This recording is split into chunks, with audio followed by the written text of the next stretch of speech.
नमस्कार जय जगन्नाथ मु स्वाति आपण मानक ढेर सारा भल पाइबार स्वागत करुच्ची मोर यूट्यूब चैनल को डिटी पप्पू लाइफस्टाइल। तो आपण मैंने मो चैनल को बहुत सारा भल पाइबा दिंतु, लाइक करंतु, शेयर करंतु, सब्सक्राइब करंतु। आशा करुच्ची आपण मैंने जगन्नाथ कृपार बहुत भलरे थे, मु भी बहुत भलरे अच्छी। फास्ट तो आज दिनटी मु स्टार्ट करुच्ची वीडियोटी जेहेतु टिके लेट हो जाइए। आज मो किचन रू वीडियो स्टार्ट करुच्ची। मो किचन ले आज कौन कौन बनाऊँगी खाइबा बस मुझे आज स्टार्ट करी वीडियोटा। तो फास्ट तो भात तो कर सारी, भजा भी कर सारी। तो एबे मु करुच्ची सब पोड़ा पोड़ी टिके निहाती एटा आमर सब बेले दरकार। टिके भेंडी हो, जह्नी हो, टमाटो हो, मुझे करी भेंडी टमाटो जह्नी ता संगे भेंडी टिके पोड़ी की चंपा हम पिज सोरष तेल कंचा लंका रसुणटे पाग करा हबो। तापर मु करुछि एठी बेसर तरकारी।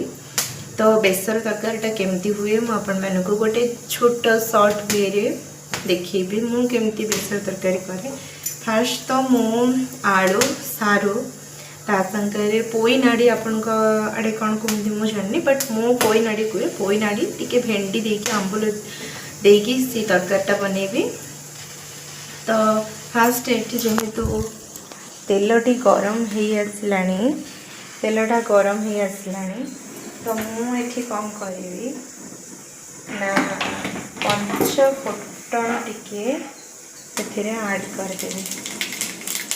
पंच फुटण तापर पकेबी पियाज, पियाज पकेबी। पियाज पकईकी सेटा गोल्डन ब्राउन होला पर्यंत मु भाजी। पियाजटा गोल्डन ब्राउन हम मुझे फ्राए करी।